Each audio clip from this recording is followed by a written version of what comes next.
I guess one of my first questions to you, just to get a little bit of background, is what careers have you had in your life, and what would you say the highlights of those careers have been? Great question. The longest portion of my working years was at City TV as an announcer, a broadcaster, sometimes producer. That was 22 and a half years. And prior to that, I'd had a whole series of jobs in radio, part-time. I worked for a real estate company. I did a number of things. And looking back, it's difficult when you're a student because you're not 100% sure at all really what you want to do, or you think you are, and then it leads to one dead end after another. And it certainly did for me. But I look back and realize that the different work experiences all contributed, and they all were funneling me towards where I was supposed to end up being anyway. My career was in television, but I got there through a route that took me through many different stops along the way. And in total, it was the combined life experience that gave me the opportunity of becoming Lieutenant Governor. And without that combined life experience, had I just simply gone into radio, television, arts, coming straight out of high school, which is exactly what I wanted to do, but my parents were adamant that I not go directly in. They wanted me to get experience in other areas. And bless their souls, they proved to be right. So. Well, that begs to ask the question, when you were younger, did you ever think that you would be in this position, being the Lieutenant Governor? Did you have an idea about politics or leadership? No, I mean, I was always interested in politics, and I had it in my mind that someday I'd like to be Prime Minister. You know, in my early 20s, I was involved in politics and enjoyed it immensely. But, you know, after a short period of time into my 20s, I realized, no, that really wasn't the calling that I had. And yet I was always fascinated with politics, and one of the great advantages of being on television as I was is that it gave me opportunities to interview and meet politicians and cover election nights. And so I really thought that was going to be the fulfillment of my career. So when the opportunity came along to be the Queen's representative in the province of Ontario, it was an opportunity that simply could not be turned down. What I typically find in school is that it can be hard to empower yourself to make decisions that are life-changing, like to decide whether or not to go into science or into music or the arts. So how did you empower yourself to achieve the success that you wanted to in your life?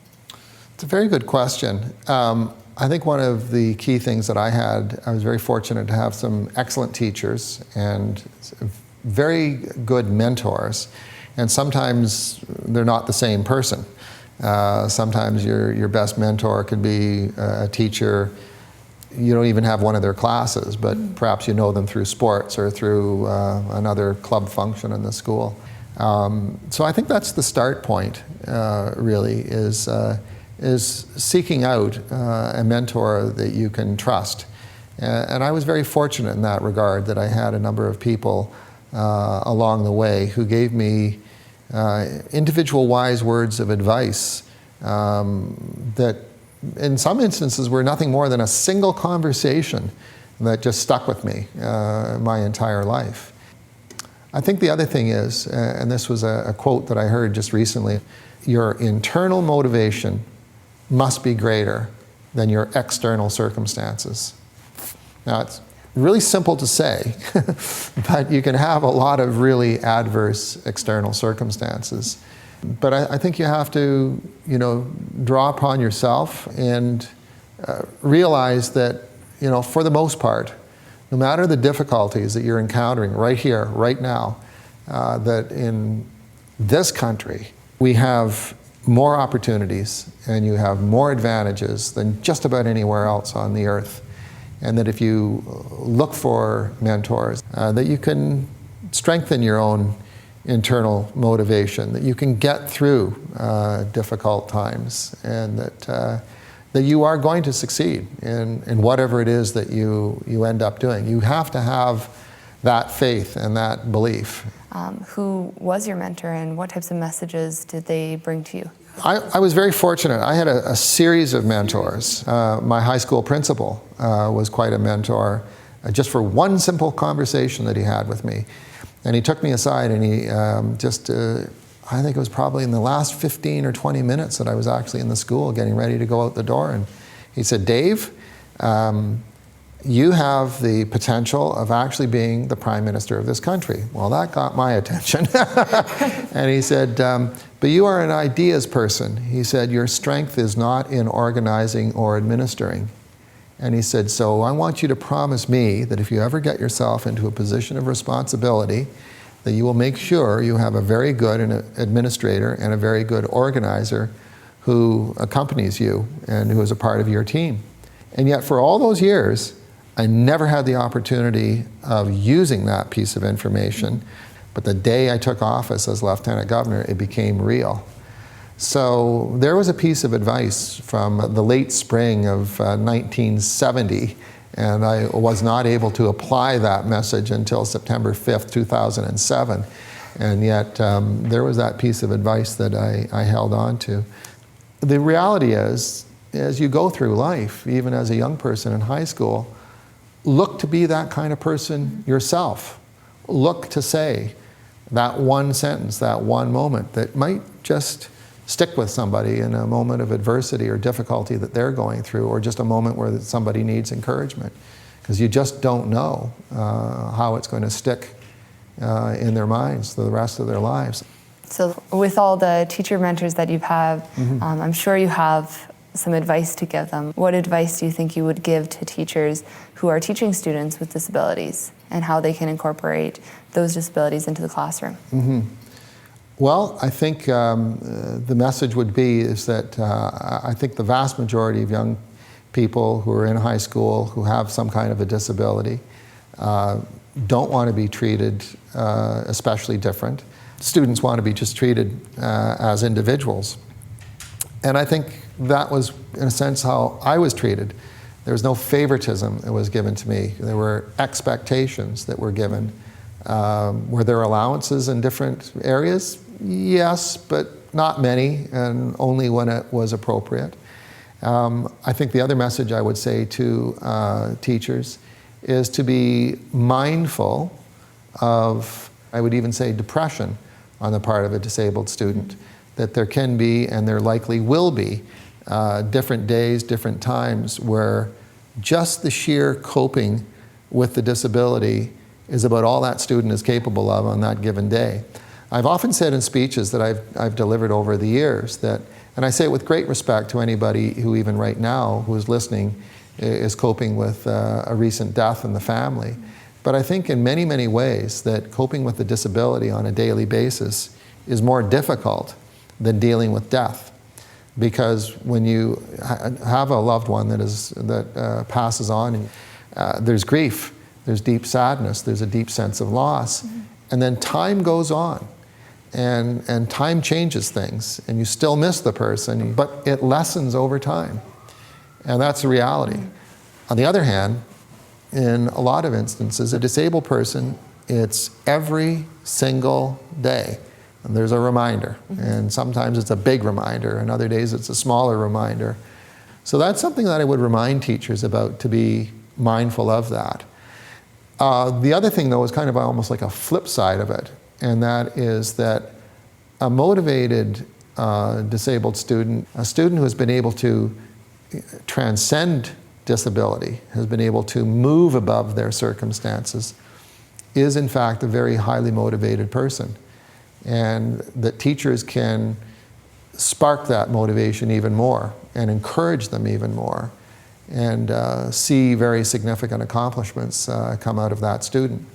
So those would be the messages I would give. Yeah, but I find that also in my school, I've been taught in working with students with disabilities that really it's not the disability that should limit the student. And do you find that true throughout your life, that you were never limited by your disability? That's true. I mean, I realized there were certain things I could not do, and so you do have to come to grips with that, and you just can't encourage somebody to do something that they're not capable of doing, but it's what they are capable of doing. I think it's important to recognize that definitions are important too, and one of the items that I speak out regularly about is the definitional difference between disability and handicap, and that a disability is a condition that comes about as a result of an accident or a disease or a degenerative condition. but that most people with disabilities find ways of overcoming them and being functioning members of society. The barrier does not occur with disability. The barrier occurs with handicap. Handicap is something that is a barrier that is applied by someone else, not the disabled person. It's by the barrier of bad design or bad attitude. So the limiting factor on a disabled person, in the vast majority of cases, is not the disability. It's the handicapping attitude of other people. And most other people would be shocked to have that label attached to them. But if you've been responsible for bad design, you're handicapping them. If you've formed an a priori assumption about that person's ability to achieve something, you are handicapping them. So these are definitional differences that are very basic terminology, and yet we need to understand it. We need to understand, for instance, at the Carleton University, in terms of the actual origin of the words, that the origin of the word handicap actually came about in the 1800s in Ontario, and that as it applied to people with disabilities, and it wasn't a negative. It was used at the time to make a reference to the game of golf and horse racing, where in both senses it was an equalizing factor. And so the social advocates of the day were seeking to equalize the playing field for people with disabilities by applying the handicap to them. But the handicap in those days was to assist, to be of some help.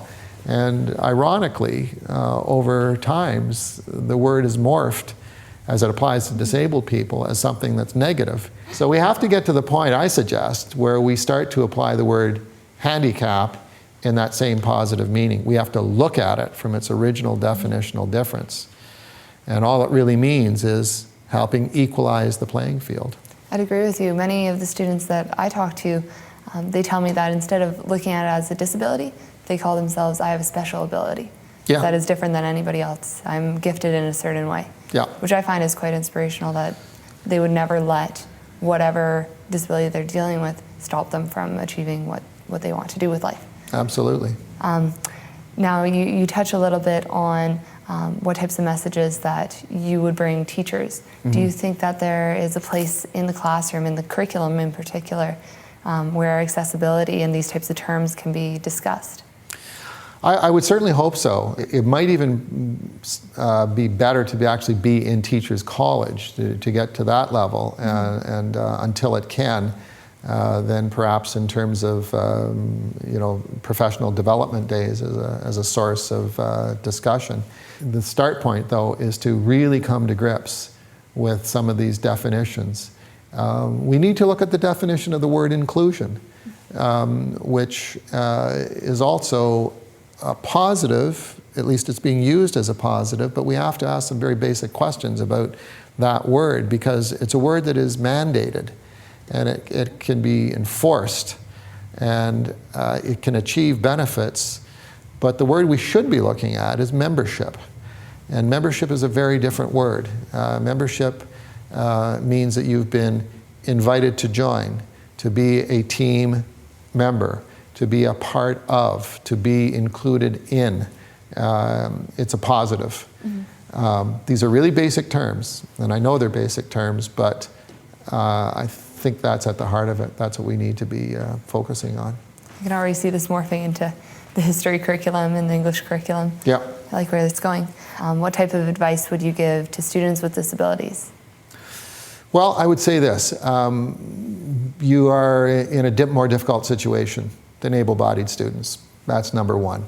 Number two, you're going to have bad days. You're going to have bad days for real reasons. It's difficult coping with a disability. It's hard. Develop mentors. Find friends outside of your family you can confide in. From that, I would say don't despair when you do have the bad days. The fact that you are wrestling with the problem indicates that you have the wherewithal and the mechanism to overcome the problems. And that as difficult as things are for you right now, there is never been a time where there's been a greater improvement in terms of accessibility.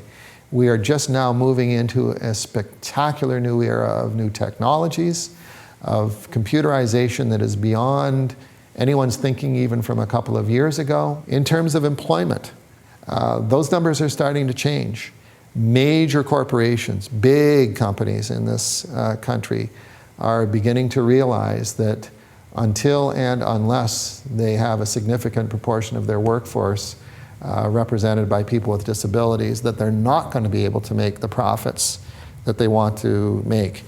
So there's never been, if you have to be disabled, and no one wants to be, if you have to be disabled, there's never been a time in human history where there are more opportunities in front of you. You just have to get through the barriers and the difficulties that tend to confront you on a day-to-day basis. You do that part of the job, and I think the rest will take care of itself. Sounds good. Thank you very much.